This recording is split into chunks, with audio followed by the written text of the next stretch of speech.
Okay, it's 4th of July weekend, so I figured I'd talk about the best 4th of July movie of all time. No, it's not Independence Day. That movie is dog shit. I'm talking about Jaws from 1975. Everyone knows this movie, and maybe it's a bit of a mistake to go through it in a video. I mean, am I going to be able to say anything that hasn't already been said? I don't know. Maybe. Either way, I'm going to give it a shot. For the sake of humor, I should probably be talking about Jaws 4. I mean, that's a movie about a shark that roars like a bear. And it also seeks revenge for the death of the shark in the original Jaws movie. It's definitely not lacking material, but that movie sucks, and I don't really want to watch it. And I didn't watch it recently. I watched the original Jaws recently. And it still remains one of my favorite movies of all time. So let's just get into it. It opens up with some college kids on a beach. They're drinking in a small New England town called Amity. Two of them seem to hit it off without saying a single word to each other. And the girl takes off running, with the much drunker dude lagging behind. She wants to go swimming with this dude, but I guess she wants to do it away from the rest of the group. If it goes well, they could both be in for a good night. But it's not going well. The dude is super drunk. He falls over a fucking sand dune and nearly breaks his fucking neck. She strips down and jumps into the water while he passes out on the beach. And there's some creepy underwater shots, and the Jaws theme music starts to play a little bit. And I don't think this was ever noticeable years ago. I definitely never noticed it when I was watching it on VHS or cable. But since the advent of full HD and 4K, you can clearly see full bush in this PG-rated movie. It's kind of insane. Anyway, the shark eats her. Tragic. The next day, we get introduced to Chief Martin Brody and his family. He's a transplanted police officer from New York City. He does a goofy impersonation of the accents on Amity Island. He sounds more like a cliche Boston guy, and his wife says he sounds like he's from New York. So, even though they've just moved here from New York, she says he sounds like he's from New York, even though he clearly doesn't. She's a fucking idiot. I don't know what else to say. And no one else in the town has the accent that he's doing. So, I don't get it. I don't know what the fuck's going on here. And Brody's first order of business is to see what happened to the girl who went missing last night on the beach. The dude who was with her apparently sobered up and reported it. And he's apparently an islander, which is what all the pretentious fuckheads who come from this place call themselves. And you're not allowed to call yourself an islander unless you were born in Amity. So, it's pretty douchey.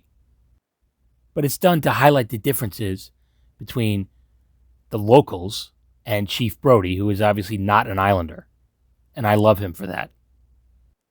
I'm from Long Island, and no one ever calls himself an islander around here. The only people who call themselves islanders are the New York Islanders hockey team.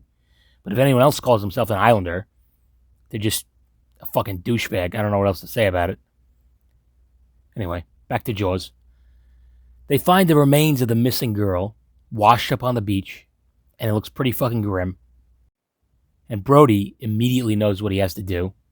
He wants to close the beaches, and he types up his report, and he says probable cause of death is a shark attack. But when the mayor of Amity gets wind of this, Mayor Larry Vaughn, he puts a stop to it in his fucking anchor suit jacket. He basically accosts Brody with a bunch of his cronies, and he says, Amity is a summer town. We need summer dollars. This is one of the most hateable characters in movie history, I think. And the only thing he does to make himself hateable is be a typical politician. That's all it takes. That's all he has to do, is just be like any politician you've ever seen. And he wants the girl's cause of death changed from a shark attack to a boating accident. So, everyone is back on the beaches like nothing happened. And Brody is nervously watching everyone. It's worth noting that Brody is terrified of the water, even when there aren't sharks in it. And of course, there's another shark attack, and a kid gets eaten. And I remember watching this as a kid and thinking, what the fuck? In my ignorance, I thought we were protected in these kinds of movies. I thought being a kid in a movie was like being a made guy in the mafia. You know? It means that nobody can fuck around with you. It also means that you can fuck around with anybody as long as they aren't also a member. It's like a license to steal. It's a license to do anything. Okay, now I'm just quoting Goodfellas. And as a result of this scene, I was scared. I was afraid to take a shit after this movie because I thought the toilet might have a shark in it. So it was pretty effective. It also means no one's safe in this movie. They're going to kill a kid, they could kill anybody. And the movie also implies that a dog also got eaten, which I think is just unnecessary. I mean, how hungry is this fucking shark? This fucking thing is like Matter-Eater Lad. Anyway, Amity is in disarray over the whole situation, which is understandable. They have a meeting, a town meeting, and the mayor agrees to close the beaches for 24 hours, which is pretty laughable. But the townspeople think even that is too long, and someone in the meeting shouts 24 hours is like 3 weeks. Only 24 hours.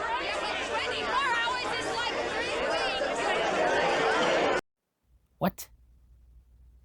Are you from another planet? Do you live on Pluto or something? 24 hours is 24 hours. It's not 3 weeks. This is where Quint makes his first appearance. And he says he'll catch the shark for $10,000. And he basically doesn't show up again until the last 40 minutes of the movie. And you know, this is such a solvable problem. All they have to do is stay out of the water for like a week. And the shark is going to eventually get hungry. You know, we know it constantly likes to eat for some reason. So once it has no more food, it will just fuck off and look for some place else to eat. That's all they have to do. 1 week. But I guess that's too much to ask. And I guess now that they have a day's worth of downtime, Brody starts reading a book about sharks. And I don't know what the fuck kind of book this is, but Brody tells his wife that sharks live for 2,000 or 3,000 years. What are they, from Middle Earth or something? Are they dark elves? What the fuck is going on here? What a crazy thing to believe. And the next day, an oceanographer named Matt Hooper shows up. And he's made out of 100% denim. And he confirms that the death of the college girl was not caused by a boating accident. I mean, all that's left of this girl seems to be an arm and a half-eaten torso. What kind of boat would do that? Does a boat have teeth? What a shitty cover story. And Hooper also believes that the shark is much larger than a normal shark. And while all this is happening, some local fishermen douchebags end up catching a tiger shark. A what? He's very confused. And you know that guy's next question was probably like, are there also shark tigers?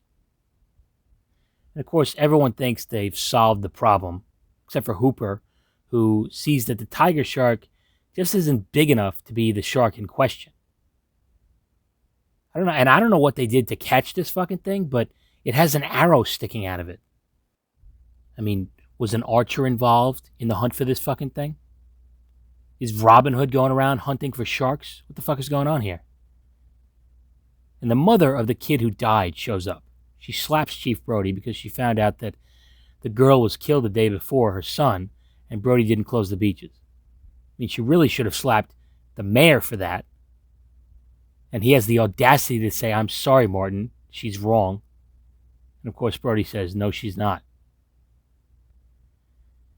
And Brody is fairly depressed about the whole situation, understandable.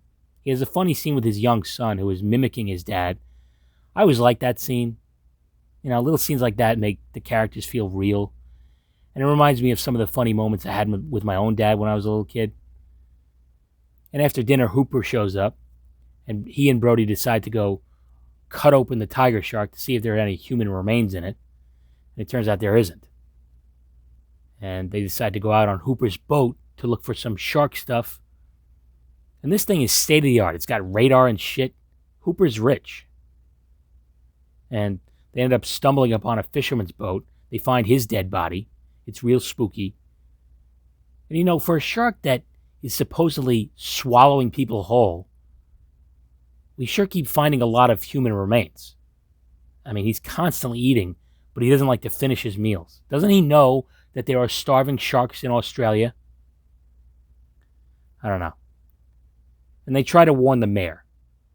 And he's back in his fucking anchor suit jacket. I want to bite his cheeks when he's wearing this thing. I fucking hate it.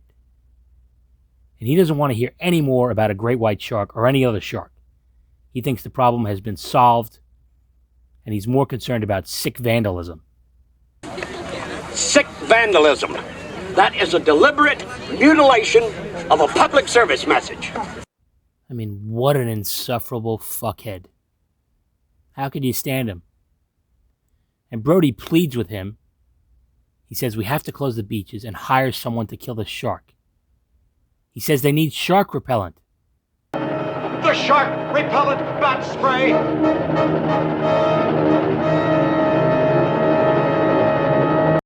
But he doesn't convince the mayor. He says the beaches stay open because tomorrow is the biggest day of the year, the 4th of July. So, the beach is open for business. It's more crowded than ever. And the mayor is going around telling people to go in the water. I don't know why. Everyone is already in town. He's got his summer dollars. What difference does it make to him if they go swimming or not? What a prick. And then he does an interview with the local news. We have, in fact, caught and killed a large predator that supposedly injured some bathers. But as you see, it's a beautiful day, the beaches are open, and the people are having a wonderful time. Amity, as you know, means friendship. Ugh. Supposedly injured? Like it's not verifiable that these people died? What a lying sack of dog shit. And bathers? Who says bathers? Ugh. Creepy politician language. I hate it. And of course, there's another shark attack. Every time you see a beach in this movie, there's a shark attack. And some guy dies. Brody's oldest son is nearly killed. And Brody finally convinces the mayor to close the beaches and hire Quint to kill the shark. And the mayor says this. My kids were on that beach too. Okay, maybe that's true. But we didn't see him tell his kids to go in the water, did we? He told someone else and their family to go in the water. Fucking scumbag. And Brody and Hooper are going to go with Quint to kill the shark. I'm not sure why, but these are the main characters, so they have to go.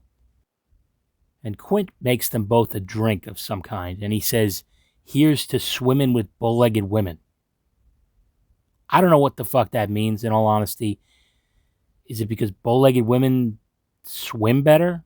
Or maybe it's a sexual thing? Like, bull-legged women's legs are always open? I don't know. I'm ignorant and innocent, and it's a fucking bizarre thing to say. And Quint and Hooper don't like each other very much. They get into a bit of a dick measuring contest. You didn't say how short you wanted it. I guess it's kind of a rich guy versus working class guy situation. And Brody says his farewells to his wife, and they show off in Quint's boat. Although Hooper has all this money. Why aren't they taking his boat? Or a boat that he can afford? Seems like Quint's rickety old boat is a little questionable for this job. And Brody agrees later when he says they're going to need a bigger boat. But anyway, in the meantime, Hooper and Quint continue arguing. That you wealthy college boys don't have the education enough to admit when you're wrong.